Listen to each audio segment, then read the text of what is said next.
Hello friends, मी Mahesh Bandgar, Nandeep college of science and commerce Morwandi Borus इथे कार्यरत आहे. तर आज आपण CA-CPT कोर्समधला पेपर नंबर 3 बिझनेस मॅथमॅटिक्समधला रेशो या चॅप्टरचा आपण स्टडी करणार आहोत. लास्ट लेक्चरला रेशो या चॅप्टरचा आपण नोट, डेफिनेशन, त्यानंतर रिमार्क्सचा आपण स्टडी केलेला आहे. त्याचा यूज करून आता प्रॉब्लेम कशा पद्धतीने सॉल्व्ह करायचं ह्या लेक्चरमध्ये आपण पाहणार आहोत.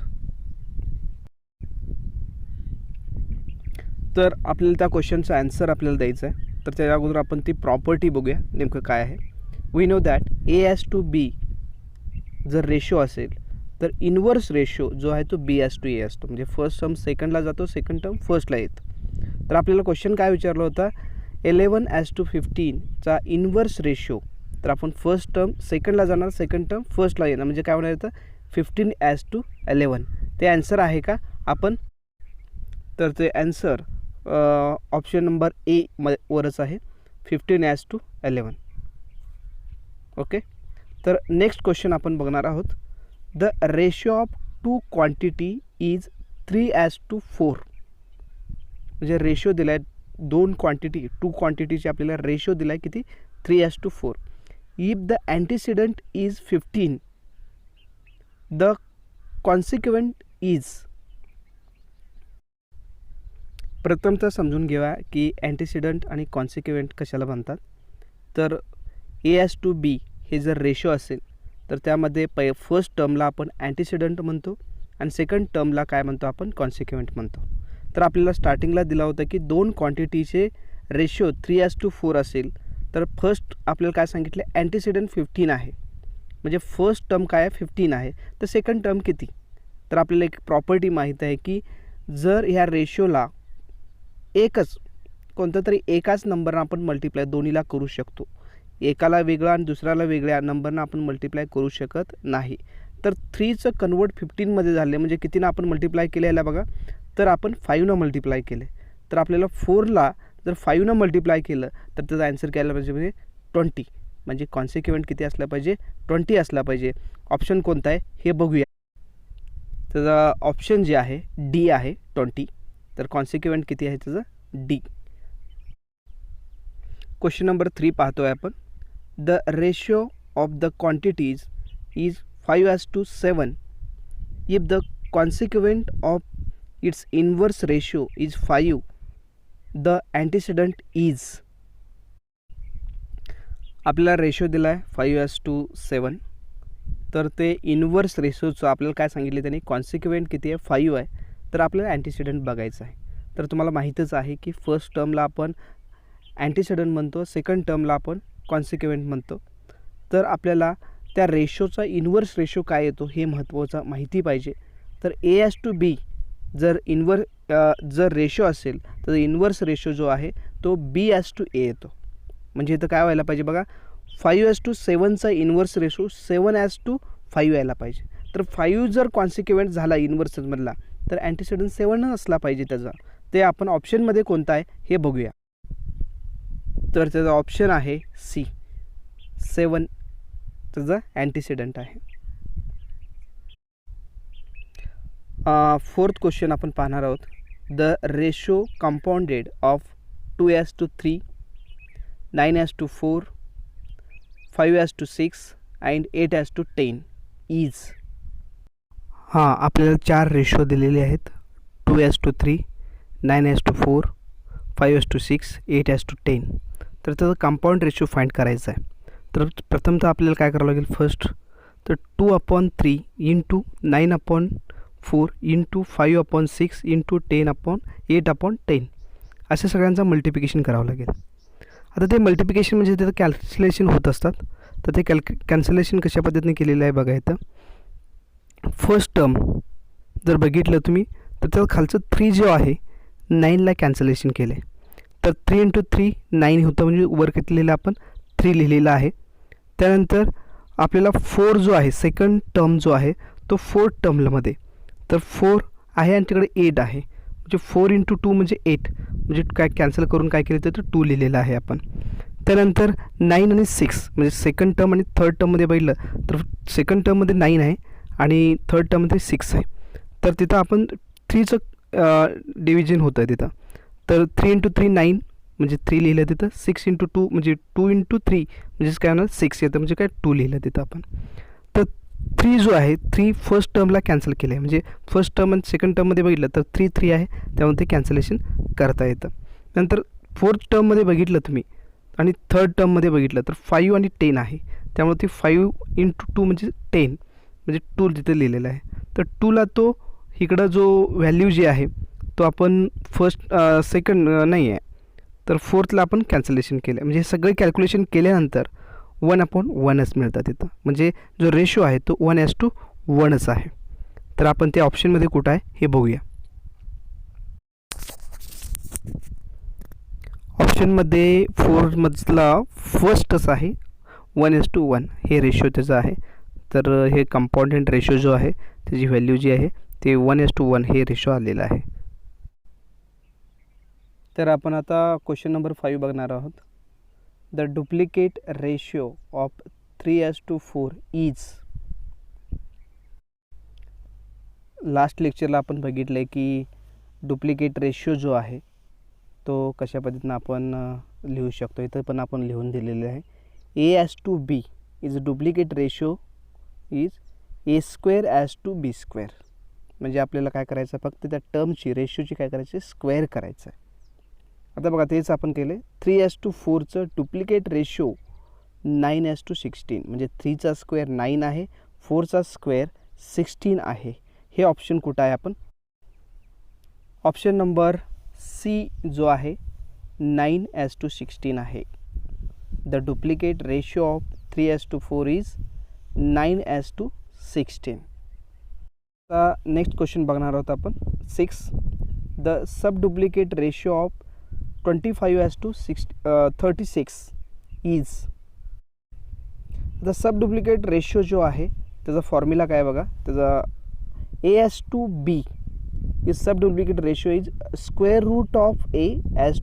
√B. म्हणजे काय करायचं आहे, रेशिओ A:2B असेल तर सब डुप्लिकेट रेशिओ काय असतो त्याचा फर्स्ट टर्मचा स्क्वेअर रूट आणि सेकंड टर्मचा स्क्वेअर रूट. आता आपल्याला 25:36 आहे, तर 25चं स्क्वेअर रूट किती येतं 5 आणि 36चा स्क्वेअर रूट किती यायला पाहिजे 6. तर आन्सर काय यायला पाहिजे 5:6. ऑप्शन कोणता आहे बघ. ऑप्शन जो आहे डी आहे. The sub duplicate ratio of 25:36 is 5:6.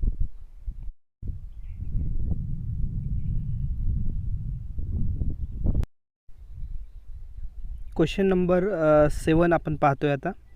The triplicate ratio of 2:3 is. आता ट्रिप्लिकेट रेशिओ जो आहे, आता आपण अगोदरच बघितलं होतं की डुप्लिकेट रेशिओ जो असतो स्क्वेअर असतो, सब डुप्लिकेट रेशिओ हे म्हणजे स्क्वेअर रूट असतो. तर ट्रिप्लिकेट रेशिओ जो आहे तो काय असतो, त्या रेशिओचा क्यूब असतो, म्हणजे फर्स्ट टर्मचा क्यूब सेकंड टर्मचा क्यूब. म्हणजे काय होणार A:2B is triplicate ratio A³:B³. तसं आपण एक्झाम्पलमध्ये बघितलं तर काय होईल 2:3 आहे, म्हणजे काय होणार 2चा क्यूब आणि 3चा स्क्वेअर क्यूब, म्हणजे काय होणार 2चा क्यूब 8, 3चा क्यूब 27. ऑप्शन कुठं आहे, जे ऑप्शन आहे आता A. The triplicate ratio of 2:3 is 8:27. Next बघा 8. The sub triplicate ratio of 8:27 is. आता आपल्याला जास्त काय आपल्याला सॉल्व करायची गरज नाही यामध्ये, कारण सब ट्रिप्लिकेट रेशिओ विचारलं आहे. आता आपण अगोदरच बघितलं होतं 2चा आणि 3चा क्यूब, 2चा क्यूब 8 येतं आणि 3चा क्यूब किती यायला पाहिजे 27 होतं. तर इथं काय विचारले 8:27, तर 8चा क्यूब रूट किती यायला पाहिजे मग, तर आपण म्हणतोय 2 आणि 27चा क्यूब रूट किती यायला पाहिजे 3, म्हणजे ऑप्शन कोणता यायला पाहिजे सी. तर आपल्याला आता क्वेश्चन नंबर 9 बघूया.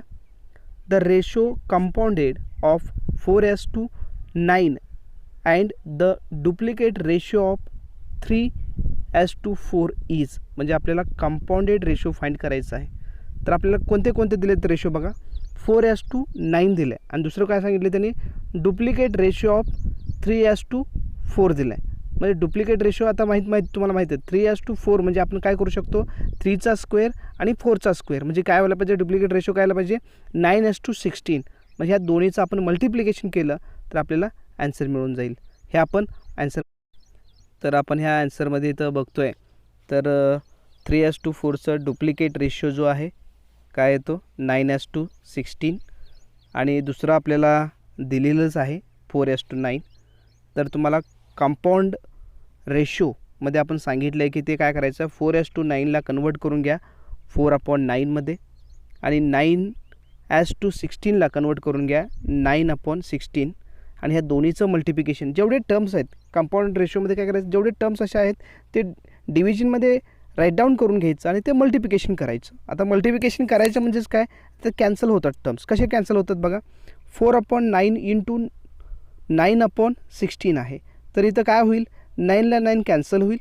त्यानंतर 4 आणि 16 आहे तर 4नं आपण 16ला डिवाईड केलं तर आपल्याला काय होईल 4 मिळेल. म्हणजे ॲन्सर वर काहीच राहील नाही कॅन्सल झाले तर काय राहतं ते 1 आणि खाली जे आहे ते 4 राहिले म्हणजे 1/4 ह्याचा ॲन्सर आहे. तर 1/4 हेच आपण कसं राईट डाऊन करू शकतो तर 1:4 हे ॲन्सर कुठं आहे बघूया.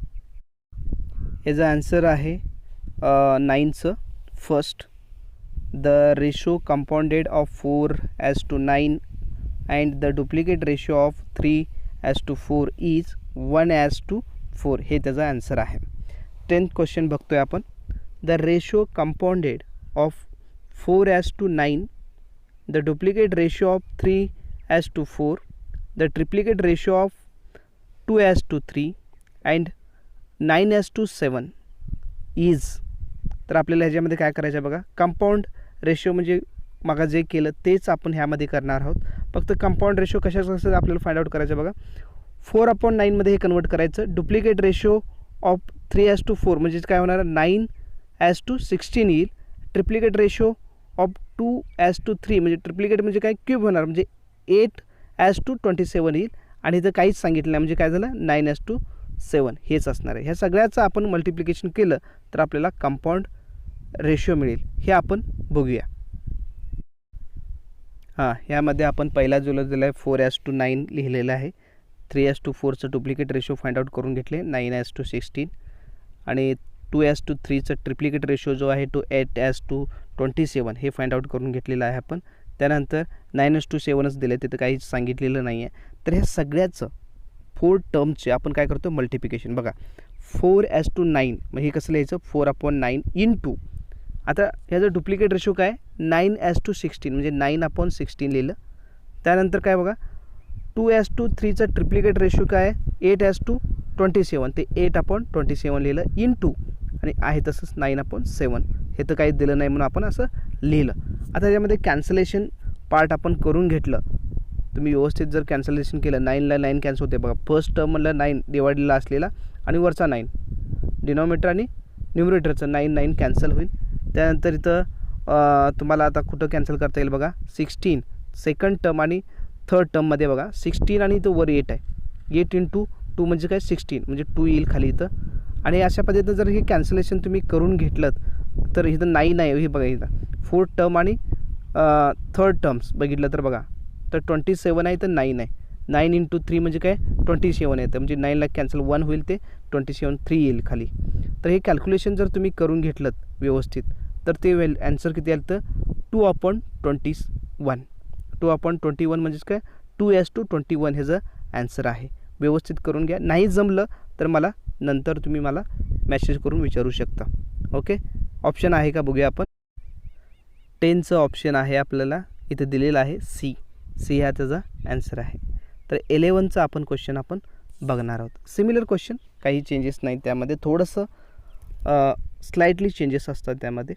The ratio compounded of duplicate ratio of 4:5 triplicate ratio of 1:3 and sub-duplicate ratio of 81:256 and sub-triplicate ratio of 125:512 is आपल्याला असा क्वेश्चन विचारला आहे. म्हणजे आपल्याला प्रत्येकामध्ये ह्या प्रॉपर्टीचा यूज करायचा. आता डुप्लिकेट रेशो म्हणजे काय, तुम्हाला दोन्ही टर्म्स ते स्क्वेअर करून घ्यावं लागेल. ट्रिप्लिकेट रेशो म्हणजे काय करावं लागेल, ते दोन्ही टर्मचा क्यूब करून घ्यावं लागेल. आणि नंतर सब डुप्लिकेट रेशो म्हणजे काय करावं लागेल, त्या दोन्ही रेशोमधले फर्स्ट टर्म सेकंड टर्मचा आपण स्क्वेअर रूट काढून घ्यावं लागेल. आणि सब ट्रिप्लिकेट रेशो म्हणजे काय करावं लागेल, तिथं दोन्हीचा क्यूब रूट काढून घ्यावं लागेल. त्यानंतर सगळ्याचं आपण मल्टिप्लिकेशन करणार आहोत. हे कसं करायचं हे आपण बघूया.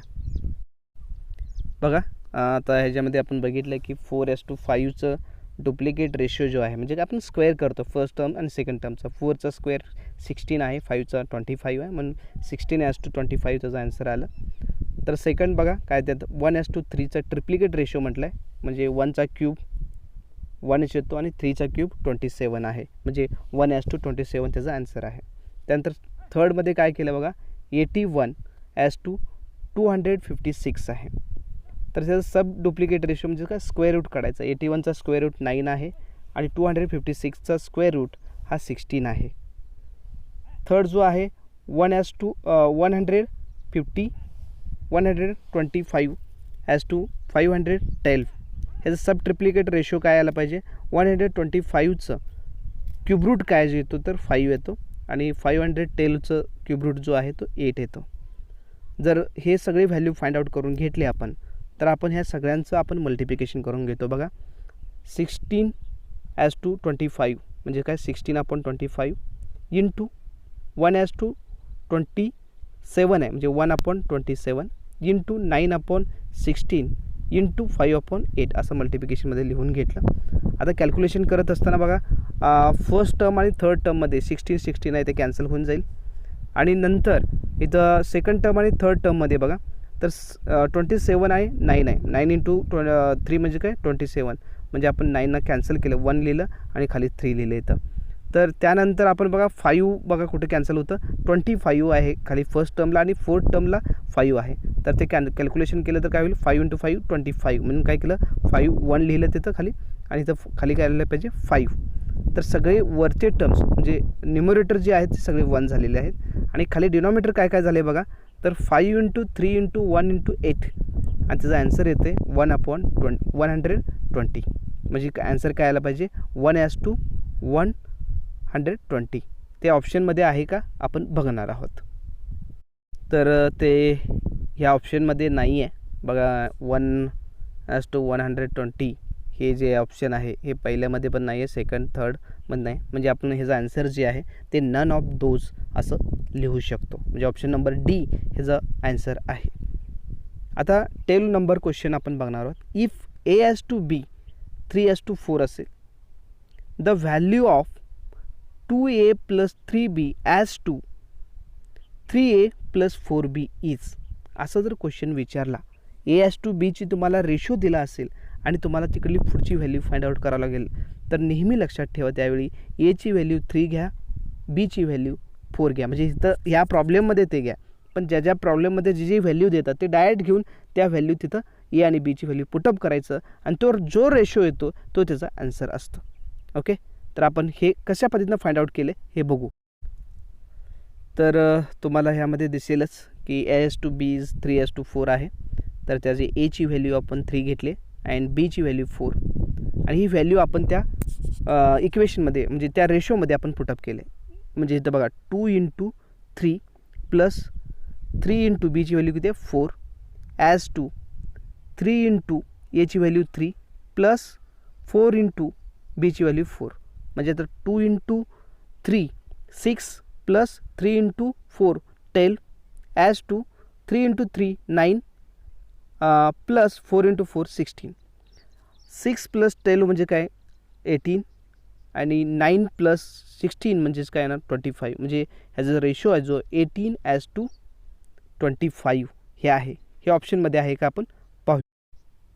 तर 12चा आन्सर जो आहे तो डी आहे, 18:25 हे त्याचा आन्सर आहे.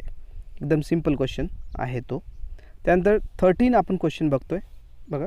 2 number R in the ratio 2:3. If 4 be subtracted from each, they are in the ratio 3:5. the number are. तर आपल्याला काय सांगितलं आहे की 2 नंबर्स आहेत, त्या टू नंबर्समध्ये जे आहे ते रेशो जो आहे 2:3 आहे. तर त्या दोन्ही 2 नंबर्समध्ये आपण काय केलं की 4 सबट्रॅक्ट केलं, तर त्याचा रेशो जो येतो तो काय येतो 3:5. तर ते 2 नंबर्स कोणते आहेत हे आपल्याला विचारलेलं आहे. हे आपण पाहणार आहोत की नेमकं कशा पद्धतीनं सॉल्व्ह करायचं. पहा, रेशोमधनं नंबरमध्ये कन्वर्ट करायचं असेल तर आपण एखाद्या कोणत्याही नंबरनं म्हणजे एक कोणत्याही व्हेरिएबलनं आपण मल्टिप्लाय करू शकता. तुम्ही एक्सनं करू शकता, केनं करू शकता, लॅम्डानं करू शकता. मी तर एक्सनं मल्टिप्लाय केलं आहे. म्हणजे ते दोन नंबरचा रेशो किती दिला होता 2:3 दिलं होतं.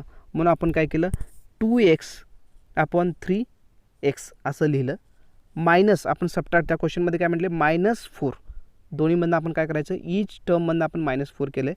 -4 दोन्हीमधनं केलं तर ते रेशो किती येतं 3:5. म्हणून आपण इज इक्वल टू काय घेतलं 3/5. आता हे कॅल्क्युलेशन करत असताना आता काय करायचं बघा. आता हे राईट हँड साईडला 3/5 आहे. ते आपण काय करू शकतो डिवाईडला असलेला मल्टिप्लायला जातो. तर आपण काय केलं 5 इकडं मल्टिप्लाय केलं आणि 3x - 4 हा 3ला मल्टिप्लाय केला. तर हे इक्वेशन काय येईल 5 × 2x - 4 is equal to 3 × 3x - 4. आता 5 काय केलं त्या ब्रॅकेटमध्ये मल्टिप्लिकेशन करून घेतलं. तर काय मल्टिप्लिकेशन केलं तर काय होते बघा 5 × 2x म्हणजे काय होणार आहे 5 × 2 म्हणजे 10x मायनस 5 × 4 म्हणजे काय होणार 20 म्हणजे 10x - 20. 3 × 3x म्हणजे काय होणार 9x. 3 × 4 म्हणजे काय 12 म्हणजे काय होणार हे मायनस असल्यामुळे मायनस आपण -12 लिहिलेलं आहे. आता इथं आपण नेहमी लक्षात ठेवा इक्वेशन ज्यावेळी सॉल्व्ह करतो त्यावेळी व्हेरिएबल एका बाजूला घ्यायचं आणि कॉन्स्टंट एका बाजूला घ्यायचं.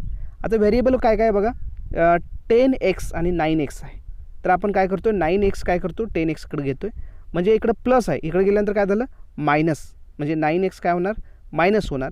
20 हे काय आहे मायनस आहे, इकडे गेल्यानंतर काय होणार ते प्लस. म्हणजे आपल्याला काय लिहिता आलं 10x - 9x is equal to -12 + 20. आता हे जर तुम्ही सॉल्व्ह केलं तर काय होतं बघा 10x - 9x x म्हणजे 10मधनं 9 गेले तर किती राहिलं 1 म्हणजे काय झालं x राहिलं.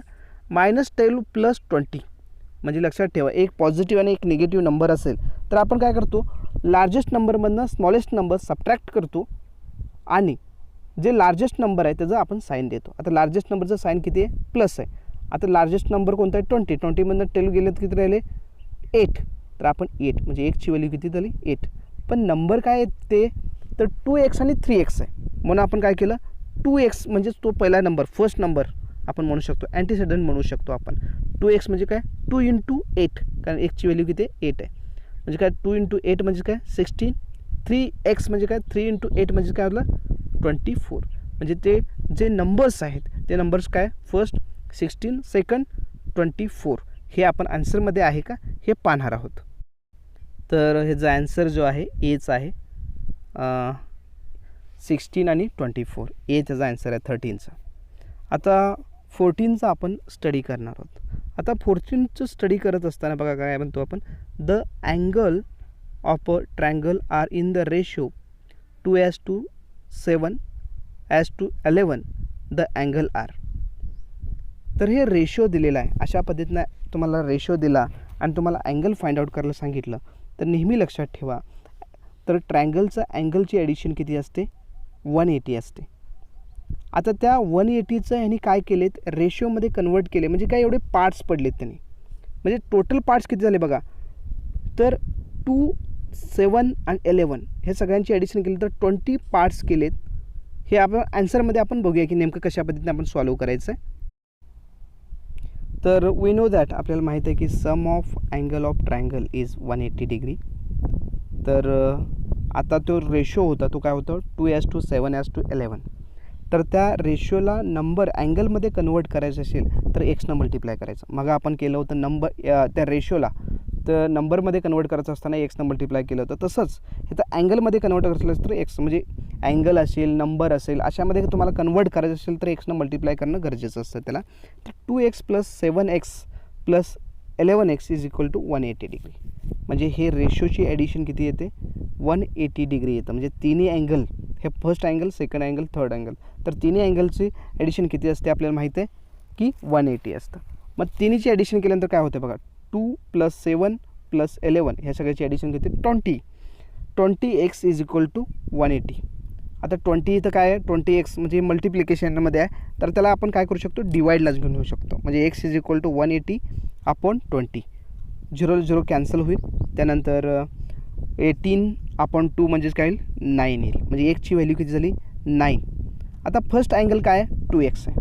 म्हणजे आपण काय केलं 2x म्हणजेच काय इज इक्वल टू 2 × 9 म्हणजे 18 येईल.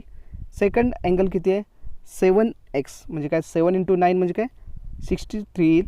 आणि थर्ड अँगल 11x आहे. म्हणजेच काय झालं 11 × 9 म्हणजे काय 99 येईल. म्हणजे अँगल जे आहेत त्या ट्रायंगलची काय आहेत 18, 63, 99. ओके, हे ॲन्सर आहे का आपण बघू. हे जे ॲन्सर आहे 14चं सी ॲन्सर आहे. 18, 63 and 99 हे अँगल त्याचे त्या ट्रायंगलचे आहेत.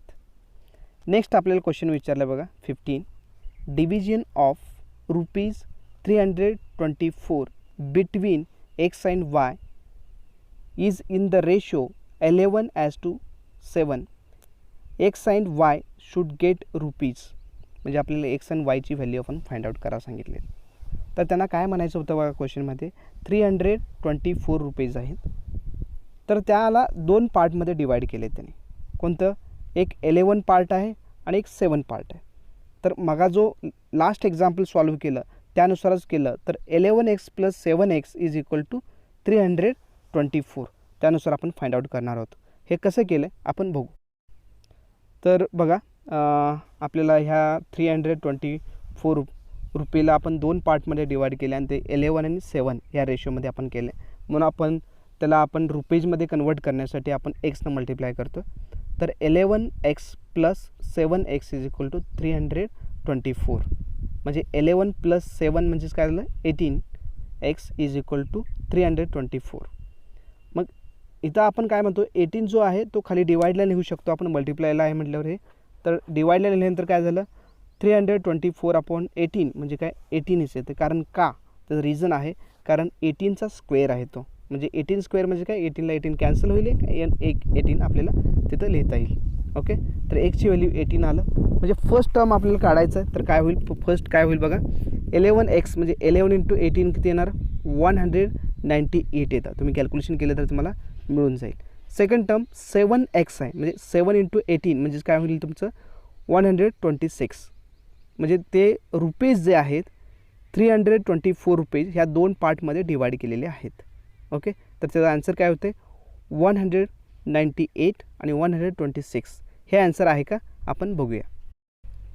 तर 15मध्ये हे आन्सर दिसत नाही आहे. एमध्ये पण नाही आहे, बी पण नाही आहे, सी पण नाही आहे. तर ह्याचं आन्सर जे आहे ते डी आहे.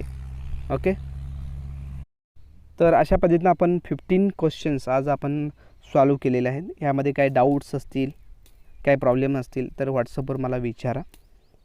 आणि काही समजत नसेल किंवा एखादा प्रॉब्लेम मी एक्सप्लेन केला असेल तरी तुम्हाला समजलं नसेल तर खरंच विचारा. कारण हे खूप महत्त्वाचं आहे, स्टार्टिंगचा पार्ट आहे, बेसिक आहे. हे जर स्टार्टला तुम्हाला समजत गेलं तर पुढचे सगळे प्रॉब्लेम समजत जाईल. आणि मॅथ्स हा विषय एवढा सिम्पल जाईल तुम्हाला. अवघड म्हणजे इंटरेस्टिंग सब्जेक्ट आहे, खूपच इंटरेस्टिंग सब्जेक्ट आहे. फक्त तुम्हाला प्रॉब्लेम सॉल्व झाले पाहिजेत. जर प्रॉब्लेम सॉल्व झालं तर तुम्हाला जेवढे मॅक्झिमम प्रॉब्लेम जेवढे तुम्हाला सॉल्व करता येतील तेवढे तुम्हाला कॉन्फिडन्स वाढेल. आणि कॉन्फिडन्स वाढलं तर तुम्हाला CS म्हणजे CPT कोर्समध्ये तुम्हाला 100/100 पण मार्क मिळू शकतात जर तुम्ही प्रॅक्टिस केलं आणि जर इंटरेस्ट निर्माण केला तर. त्यामुळं आवर्जून हे लेक्चर बघा. आणि पुढचा जो लेक्चर जो आहे ते आता 16 to 25 हे प्रॉब्लेम मी सॉल्व करून देणार आहे. तर हे सगळे व्यवस्थित स्टडी करा तर तुम्हाला समजून येईल. ते सर्व ऐकल्याबद्दल थँक्यू.